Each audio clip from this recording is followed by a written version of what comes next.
Watching the watchers? Well, I'm watching you.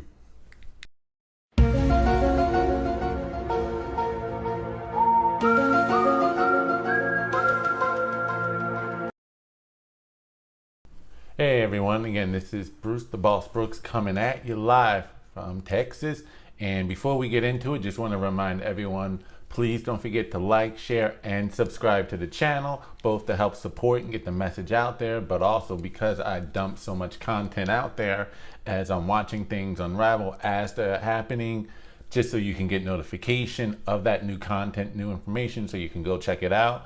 I feel like Jay-Z pumping a new album every year. I'm just pumping a lot of content each and every day, as it's happening, to make sure that nothing goes unnoticed.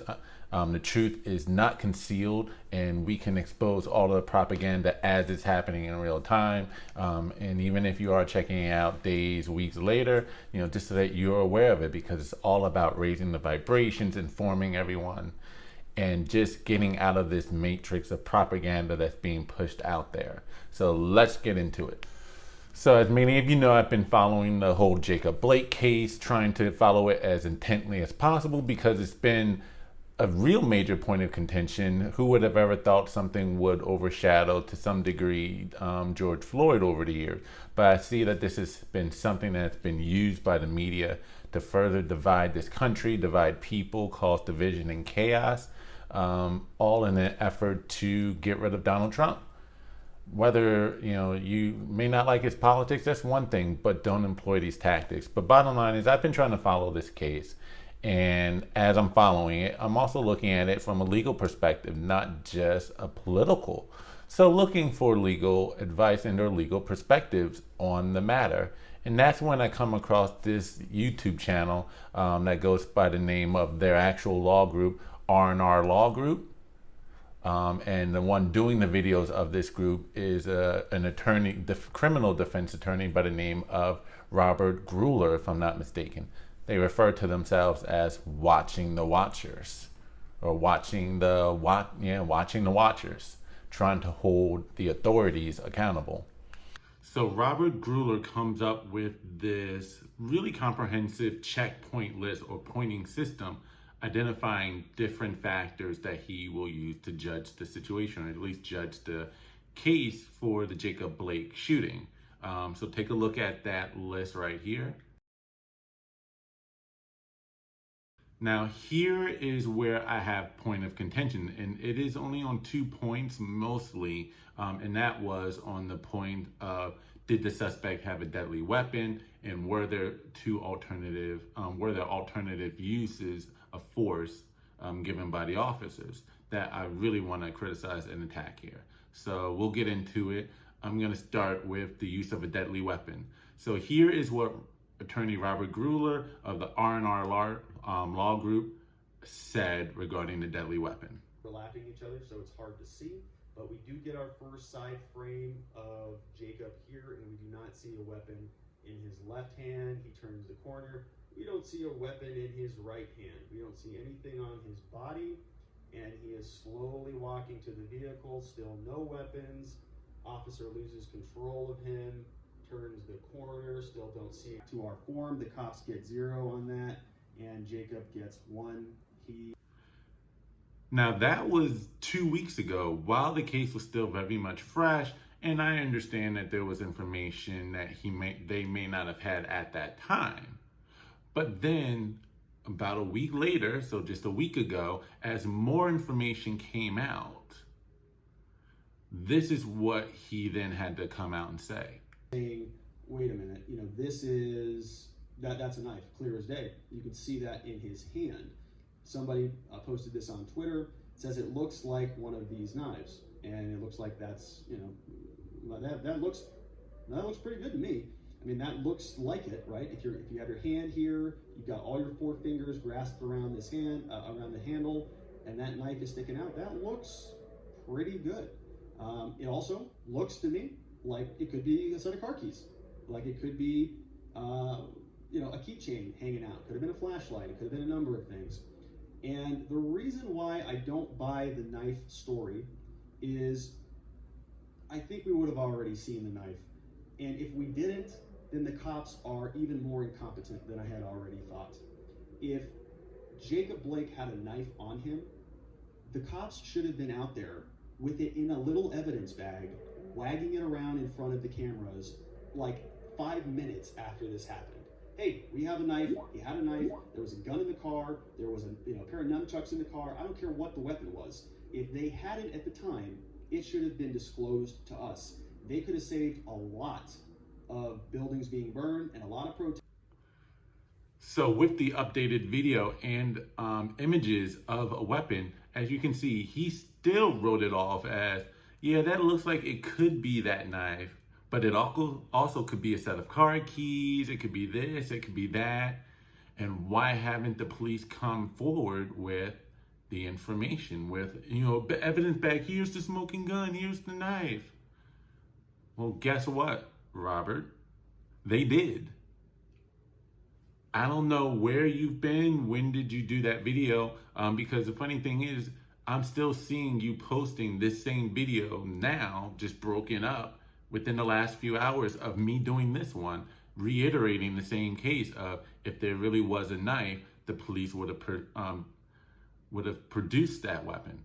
I don't think you read the Wisconsin Attorney General's report that came out over a week ago, maybe 2 days after you did your first video, several days before you posted the second updated version, stating a knife was found in Jacob Blake's possession. Right there in the very same spot he was reaching before he was shot. Right there on the driver's side floorboard. Don't believe me? Listen to the Attorney General here again. We've released information indicating that a knife was recovered from the driver's side floorboard and that Mr. Blake acknowledged that he was in possession of a knife. There were also no other weapons that were recovered from the scene. That's the information we've released this far. So the fact that you even acknowledged during the second video that you later showed that you can hear the officer say, drop the knife, drop the knife. And then the fact that we found a knife in the very same spot his hand was reaching for and the car was found and was recovered, odds are that image that you yourself even showed and that I'll show here as well is a knife. Not 100%, can't be 100% of really much of anything in this life. But the fact that we have images that show that it very much likely was a knife, the cops are yelling, drop the knife, and then a knife was found in the very same spot his hands were at as he's getting shot. So either one of two things, you can claim one of two things likely happened. Either he was reached, that was a set of car keys, even that would be far-fetched, but you can say, yeah, he was reaching for a set of car keys. No, he had a set of car keys in his hand, but was reaching for the gun when he went into the car and didn't get a chance to grab it before they shot him. Or the more likely scenario, and this is where Occam's razor comes into play, the most likely scenario is usually the right scenario. Or likely right, is that was in fact a knife in his hand. He was reaching into his vehicle once more when they shot him, and he dropped the knife as he's getting shot, obviously in pain. He had a knife. And at no point do I see you going back and adjusting for this new evidence yet. You're reposting the same video again today. Today is September the 9th, 2020.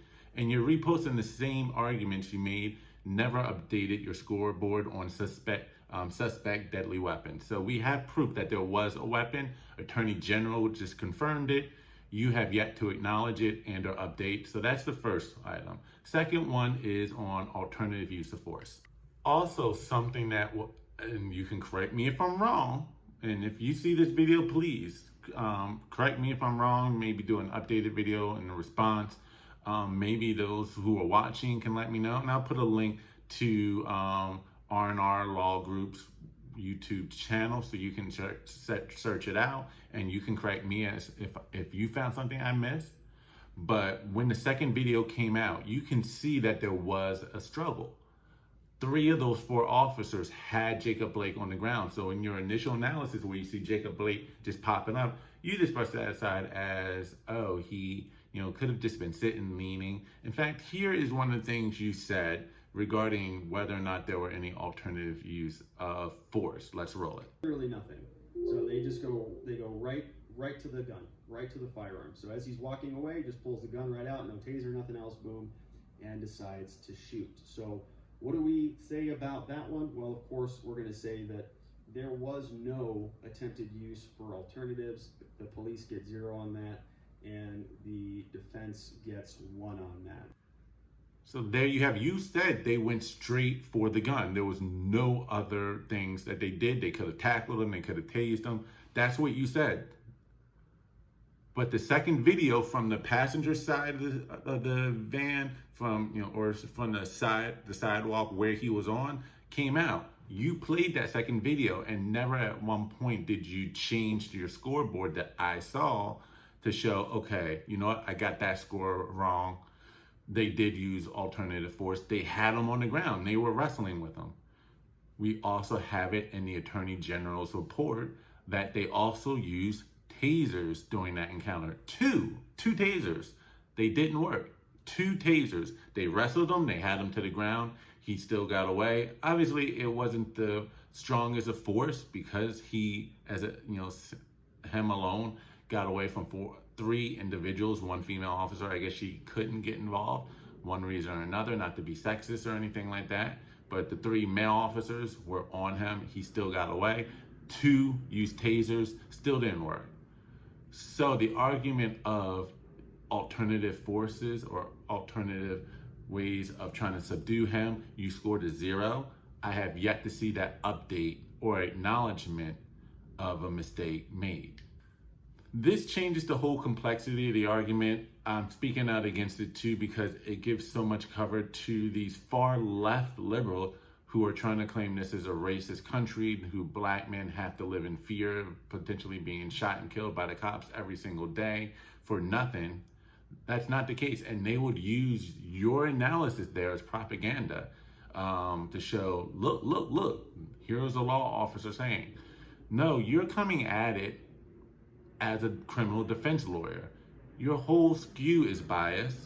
It's pretty obvious, but you don't mention that anywhere in the heading of any of your videos, introduction. At least admit, you know what, I'm coming at this from the perspective of a criminal defense lawyer. So yes, I'm going to be arguing every which way I can for the criminal defendant. Even if you have video of him with his hands in the cookie jar, you can say, and I'm going to try to argue, from this angle, I can't tell if his hand's in the cookie jar or to the side of it.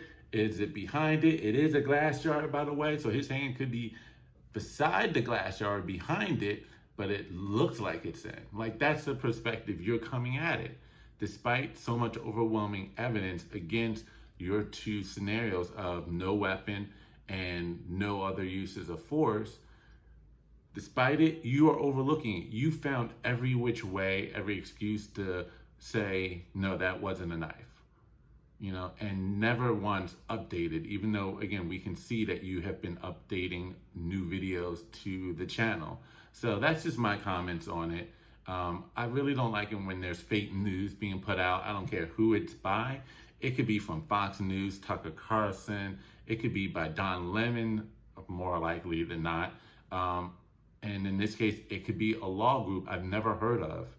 But if you're putting out fake information or false information, false analysis, I'm going to call you out on it because we need to uncover the truth in any and every scenario.